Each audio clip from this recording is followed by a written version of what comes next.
Assalamualaikum warahmatullahi wabarakatuh. Pertama-tama marilah kita panjatkan puji dan syukur kita atas kehadirat Allah Subhanahu wa taala, di mana karena dengan rahmat-Nya lah kita bisa diberikan kesehatan baik jasmani maupun rohani. Salawat serta salam tak lupa kita junjungkan kepada Nabi besar kita Nabi Muhammad SAW.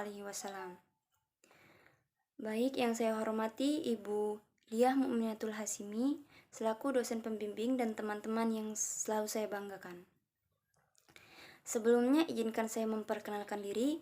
Perkenalkan, nama saya Jessica Natania, NPM 2151020051. Di sini saya sebagai moderator.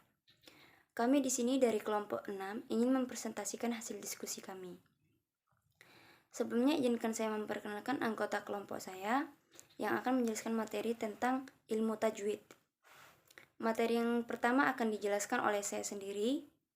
Materi yang kedua akan dijelaskan oleh Listiarti Etioni, dan yang ketiga akan dijelaskan oleh Rani Mutiara Putri, dan yang terakhir akan dijelaskan oleh Fail Al-Azam. Baik, saya akan menjelaskan materi yang pertama. A. Pengertian tajwid. Tajwid secara bahasa adalah membaguskan, sedangkan tajwid secara istilah adalah membaca Al-Quran sesuai dengan mahrajnya, huruf secara pas, dan menyempurnakan semua sifat-sifat huruf seperti membaca qalqalah terhadap huruf-huruf yang punya sifat qalqalah, membaca hams terhadap huruf yang mempunyai sifat hams, membaca tebal terhadap huruf istilah, membaca tipis terhadap huruf istifal, bacaan mad'unah, idghar, idgham, dan lain-lain. Semua bisa terbaca seperti tata cara sendiri-sendiri, kemudian bacaan yang serupa dibaca sama, seimbang, dan adil sama rata. B. Macam-macam tajwid. 1. Hukum-hukum dan nun mati dan tanwin. Hukum-hukum nun mati dan tanwin ketika bertemu dengan salah satu huruf hijaiyah itu diantaranya: A. Idhar. Idhar adalah ketika ada nun mati dan tanwin yang bertemu dengan salah satu huruf kholak, yaitu gho, a, ha, ho, ha, dan ain. Wajib dibaca idhar, yaitu dengan jelas tanpa ada berdengung. B. Idgham bi gunnah. Idgham bi gunnah adalah ketika ada tanwin dan nun mati bertemu dengan salah satu huruf 4, yaitu waw, mim, nun, dan ya. Wajib dibaca gunnah atau berdengung.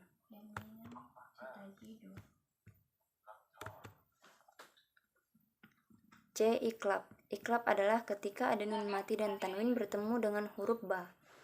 Wajib dibaca iklab, yaitu dengan mengganti nun mati dan tanwin dengan mim mati.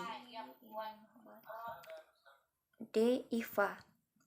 Ifa adalah ketika ada nun mati dan tanwin bertemu dengan huruf selain dari huruf yang sudah disebutkan di atas. Jumlahnya ada 15, yaitu jo, do, ta, sa, pa, to, sa, ko, sya, za, ka, za, da, dan sod. Maka wajib dibaca ifa, yaitu dengan menyamarkan bacaan antara idhar dan idgham tanpa tasdid dan dengan berdengung. Selanjutnya materi yang kedua akan disampaikan oleh Listiarti Etioni. Baik, di sini saya akan melanjutkan materi selanjutnya, yaitu hukum nun, mim tasjid, dan mim sakinah. Ketika ada nun dan mim tasjid, wajib dibaca gunnah atau berdengung. Begitu juga setiap salah satunya, mim dan nun itu tidak ada huruf gunnah. Dan hukumnya mim mati ada 3, yaitu yang pertama, Ifa Safawi. Ifa Safawi adalah ketika ada mim mati bertemu dengan huruf ba, maka dibaca ifa dengan berdengung. Disebut Ifa Safawi, mim mati keluar dari mulut. Yang selanjutnya yaitu ada idgham mimi. Idgham mimi adalah ketika huruf mim mati bertemu dengan mim, maka harus dibaca dengan idgham atau berdengung. Selanjutnya yaitu ada idhar safawi. Idhar safawi adalah ketika ada mim mati bertemu dengan selain mim dan ba, maka harus dibaca idhar dengan jelas serta tidak berdengung. 3. Macam-macam idgham. Terkadang kita menemukan huruf yang harus dibaca idgham. Suara sebuah huruf masuk ke dalam huruf yang lain. Maka ada 3 macam idgham yang harus kita ketahui terlebih dahulu. Tapi ketiga idgham ini tidak dibaca dengan gunna atau berdengung, melainkan dengan memasukkan huruf yang pertama ke dalam huruf yang kedua, di antaranya yaitu idgham mutamasilain, memasukkan karena serupa. Kedua yaitu idgham mutajanisain, memasukkan secara karena sejenis. Yang ketiga yaitu idgham mutaqariban, memasukkan karena hampir sama. Yang keempat yaitu hukum-hukum mat. Huruf mat adalah huruf memanjang, yaitu huruf yang berfathah, berkasrah, dan berdomah. Akan dibaca lebih panjang apabila di belakang ada setelah satu huruf yaitu alif, wawu, dan ya. Macam-macam huruf mat diantaranya yaitu. Mungkin hanya itu saja yang dapat saya sampaikan. Selanjutnya saya kembalikan kepada moderator. Mat tobi'i. Mat tobi'i adalah mat yang sewajarnya hanya karena ada huruf mat itu saja dibaca panjang dengan panjang 1 alif atau 2 harokat.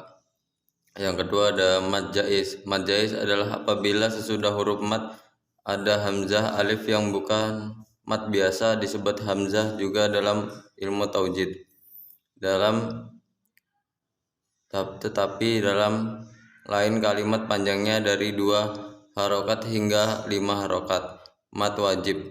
Mat wajib adalah apabila setelah huruf mat kemudian ada huruf hamzah dan dalam satu kalimat panjangnya 5 harokat. Selain dari macam mat yang asli itu pula beberapa macam mat sebagai kelanjutan atau cabang, yaitu mat adhi sukun, mat iwad, mat lazim muhalaf kilmi, mat lazim muhtakal kilmi, mat lazim muhalaf, mat silaf, mat tamkin, mat lazim karfi musyaban. C. Tanda-tanda wakaf atau berhenti.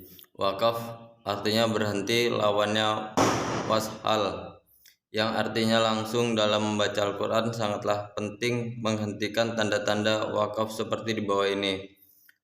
A. Mim. Tanda wakaf lazim maksudnya lebih baik berhenti. B. Ta. Tanda wakaf mutalak maksudnya lebih utama berhenti. C. Jim. Tanda wakaf jaiz maksudnya diutamakan wakaf berhenti. D. Kif. Tanda wakaf amr maksudnya diutamakan berhenti. E. Kala. Tanda kif aula maksudnya diutamakan wakaf. F. Salah. Tanda wakaf lemah diutamakan washal terus. G. Sak. Tanda wakaf muzawwas diutamakan wazaw atau terus. H. Sahat. Tanda wakaf kabih diutamakan washal terus. J. Lam alif. Maksudnya jangan wakaf diutamakan washal. K. Mu'annah, yaitu 2 kelompok titik 3, maksudnya pilihlah berhenti di antara 2 kelompok titik 3 tersebut.